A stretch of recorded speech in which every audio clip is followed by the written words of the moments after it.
Apart from honesty, contentment, like you mentioned, what other things can we do to solve these issues? Or let me just go back and say it this way, right?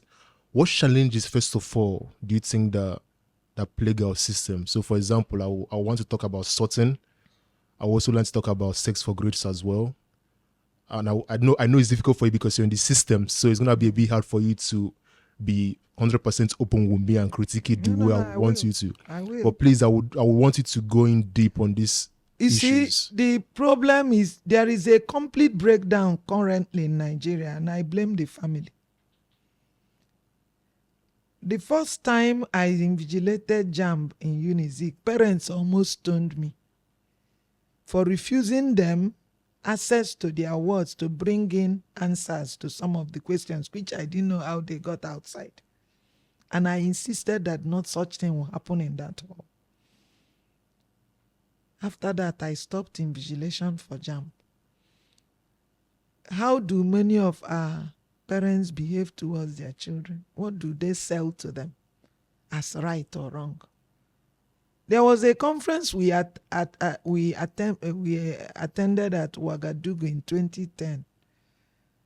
And in that conference, I mentioned that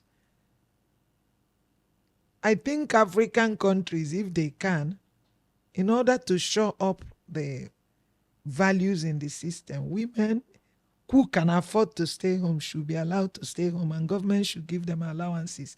I called it housewife domestic allowance. And it was bought over because they put it in the communique. I said that raising a child is a big national duty. Staying home and raising children is a big national duty, because these are people that will turn out to become the leaders of tomorrow we are talking about. But when you leave them to whoever to look after, their mom don't know where they are, their father don't know what they're doing, everybody is looking for money. You think that raising a child means buying them the good things of life. It's far from it. And so from day one, the child meets the parents only at night with few minutes before sleep. In the morning, he takes off, goes to the morning nursery school. At early as 3-year-old, 2-year-old, they're already in school. Doing what? Actually. So we must go back to the family. There was a time President Clinton said something like that. Bringing back the family and the family values, so that parents will know their children, teach them the right thing. By the time they come into the university, you don't even know them. We have had cause to talk to some parents, and some of them will break down crying. I said, this is not a crying thing. You must sit down with your child and speak to that child. Giving them money and throwing them to the university as if this is the upbringing place is not the right thing. Know your child and train that child. Because those basics he came with from home helps. That's number one. And then, of course, the teachers.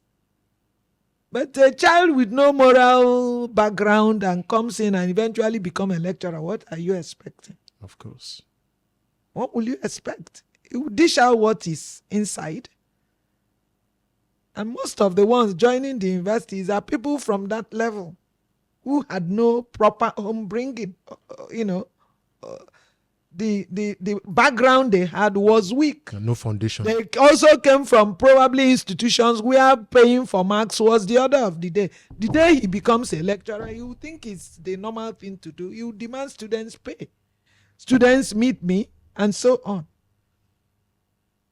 And I preach in class all the time. If you're sure of yourself, you don't need to give a farthing to anybody to pass. Insist on getting your script remarked if you think you were. Oh, some of them will say, oh, but they will gang up. I say, nobody gangs up. That's in your imagination. Come to some of us, we are ready to protect you. But the harassment is not only one-sided. I want to mention that. Students also exploit the situation. So what do you want me to do? Anything you ask me to do. What does that mean? You're angling for something. Yes. Some even who think they're rich bring the gifts to you. I recall an experience I had once, a student who tried to bribe me and send things, foodstuffs and stuff through another person. I said, okay, fine, keep it here. Everything you've sent, I don't even need, but keep it. I brought down the scripts, took that student's script, marked it, gave a failure, and then tied the script and kept, because I wasn't ready to touch the script yet. Eventually, when the marks were pasted and he saw he failed, he felt so bad he didn't greet me for 2 weeks. And eventually he recollected himself and said, now, madam, I know you want us to go and read. I will start reading. I said, now you're talking. I've had several experiences like that until he knew that I don't hate him. But Yes. go and work. Yes. Yes. Go and work. Do your work.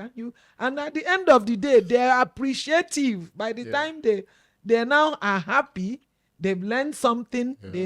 Yeah. They're going out with something. It's not money speaking. You don't need this. Yeah. You don't. But when you've made it obvious, you're even ready to bribe. And a weak person can succumb to the temptation and take the money. Everybody can be equally strong over that. Of course. That's one thing we must mention. Everybody cannot resist.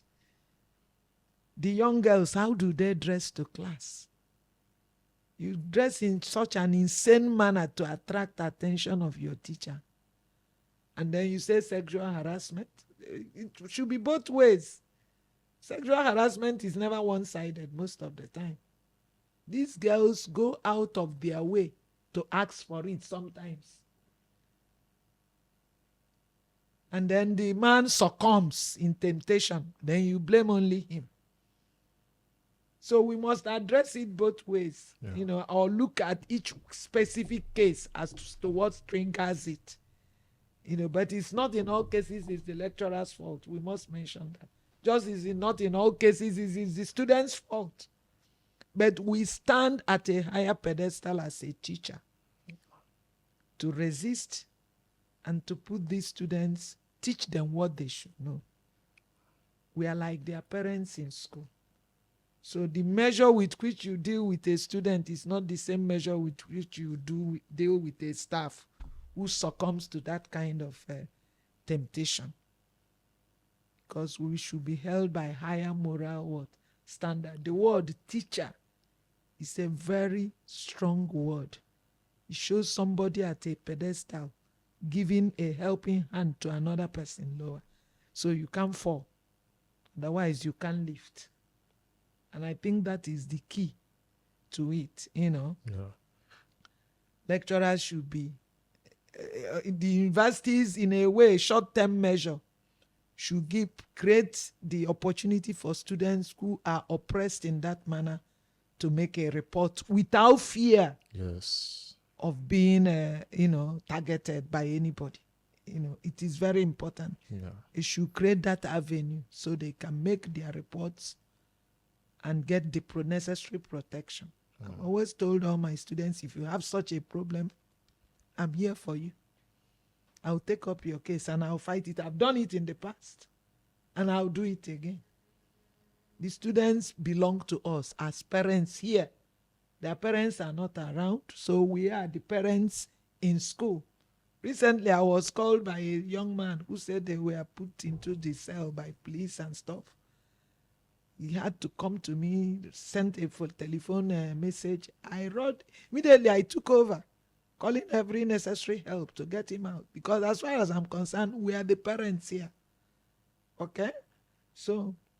Yeah, I definitely do agree with you, because the issue is, mostly when it comes to this sex for grade stuff, I think that was a few weeks ago, a professor in University of Calabar, exactly. And then I think in Unizik, there was this professor that was sleeping with this girl, and the girl got married. So they wanted to get married, got engaged, and he wanted to keep on sleeping with her, but the girl said no, and because of that, he failed her. Apparently, he went to the panel, and the man is still the lecturer up to today in Unizik. I don't know if that's true, but I heard from a proper source that was. I don't. It's not. I don't think it's Department of Politics, but I think it's one department in Unizik. So I don't think you may know it, but it's a broad. I've been reading Unizik, taking measures against sexual harassment, but I've never gotten into the detail as of now. So I'm not conversant with the case you're talking about. But one thing I'm sure of is that students should be bold enough to make a report or confide in a staff you trust who can take up your case and fight it. Yes. Most people doing that, are cowards. Yes. They are cowards. Once they know another person is involved, they run. And are you able to stand them? They will run. It's only cowards that will force a girl to sleep before it's obscene. I don't know how. It's evil. Because you are destroying that girl for life. I talked to some of my younger colleagues. I said, please, there are more than 50% who wants to go with you. Go with those ones. The ones that said, I don't want, leave them alone. In this entire university, there are so many females. Why is it that one in your class that you must go for?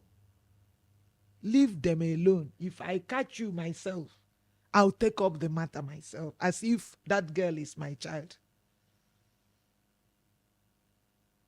So the students should bolden up and make reports.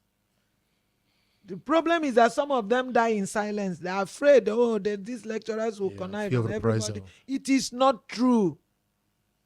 Many of us are ready to come out for it. Even the vice chancellor said the other day that he's even ready to put cameras in offices.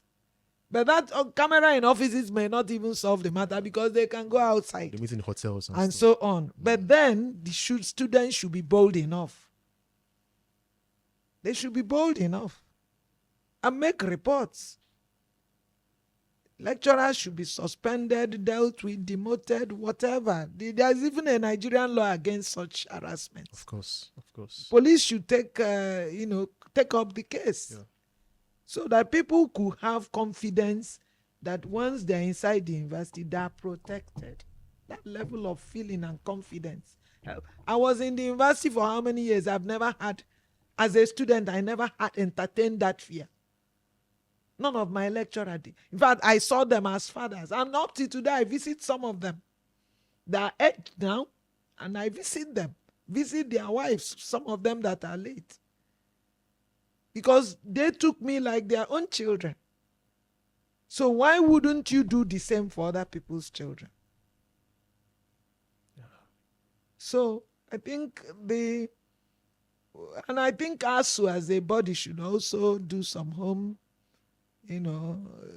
reflection and find ways of sanctioning their own members who indulge in such acts. Because some of us may know some of our own who are involved, but you don't want to. It's not your duty to. But I think it's time we also get involved as a body, as a professional body, to sanction anybody who, is caught getting involved with students or sorting marks, as they call it in the university. Because that also is rising again in Unizik.